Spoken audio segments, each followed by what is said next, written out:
Hi people. Welcome back.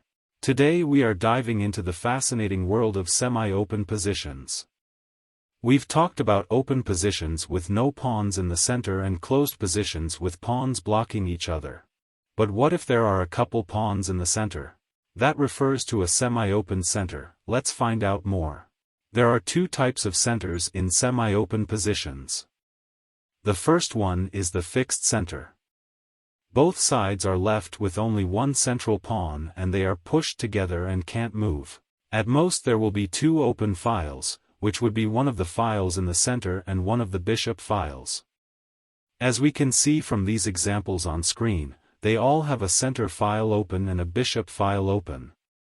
If you have a fixed center, try to occupy as many controlled squares in or around the center as you can and try to prevent your opponent from occupying their controlled center squares. Now let's focus on one of these examples to show you what I mean. This one should do. Now you might be asking, how do we play with this type of center? The fight is focused on the control of the central squares. Both players are trying to occupy a specific square or squares that their pawn controls in the center. Here you can see white's only central pawn controls the c5 and e5 squares, while black's central pawn controls the c4 and e4 squares. Black's knight jumps into the e4 square. This is an outpost. An outpost is a square which enemy pawns can't attack. The knight on c4 is also an outpost.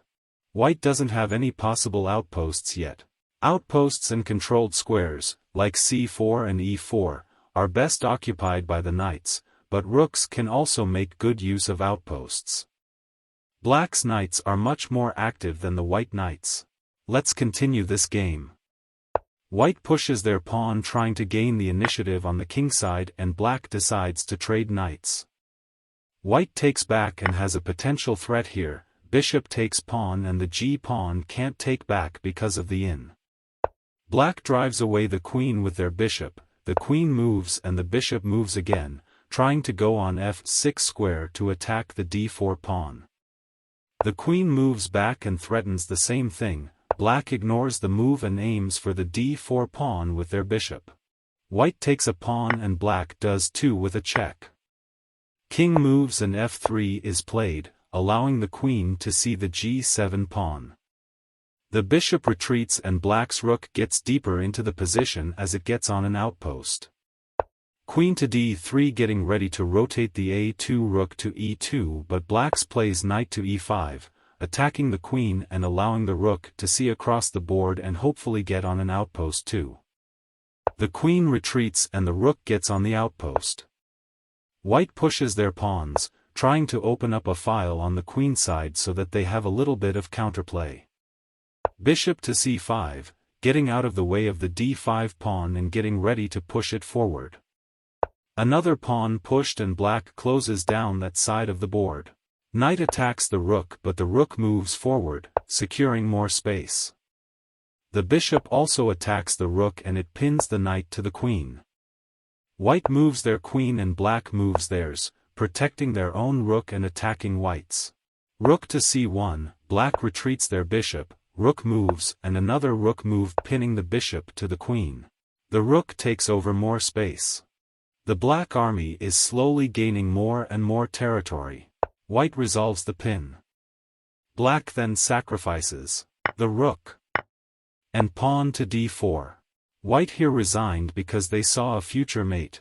As you saw with black's army, the knights went on their outposts, attacked the isolated d4 pawn. Once it was captured they pushed their pieces forward taking control of the center and the squares around the center. Now let's look at the second type of center in semi-open positions. The second type of center is called the mobile center. In a mobile center the pawns are free to move as you can see from the examples, no other pawns are in their way. Just open space to advance. This can happen because your opponent lost all their central pawns, or they decided not to push their central pawns forward. A typical plan with a mobile center is to gain space with those pawns by pushing them forward while supporting them forward. Passed pawns can also be created from a mobile center. Let's focus on this game.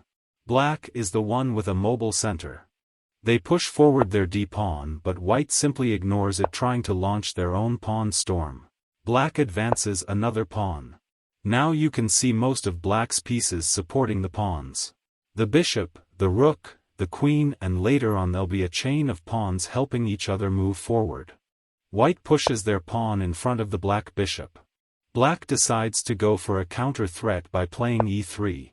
White's queen moves out of the way and black decides to push their d-pawn, sacrificing their own bishop and slowing down the attack that white is trying to build up.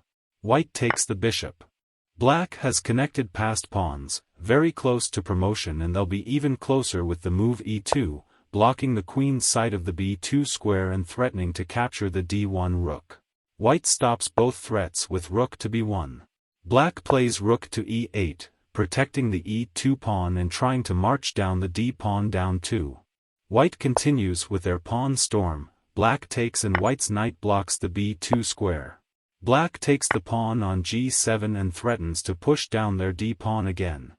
White captures another pawn. Black's queen rotates to the other side of the board trying to trade queens, but white rejects the idea. Black's other rook comes into play by supporting the d-pawn. White pins the queen to the king, but it doesn't matter. Black will lose a queen now but will gain a new one in a couple moves. d2 is played. Both pawns are getting ready to promote. White gives a check and then captures the queen. Black takes back. Queen to b6. White is trying to get a perpetual check. Black makes a queen, but white is able to secure a draw by perpetual check. A mobile center can be really dangerous once the center pawns start moving down the board. It's important to give the pawns support when they are going down the board, or they might be stopped before they can cause any real damage. Thanks for watching. Hope this video was able to help you out a bit. If you enjoyed the video, please consider subscribing to see more. Have a good day and bye people.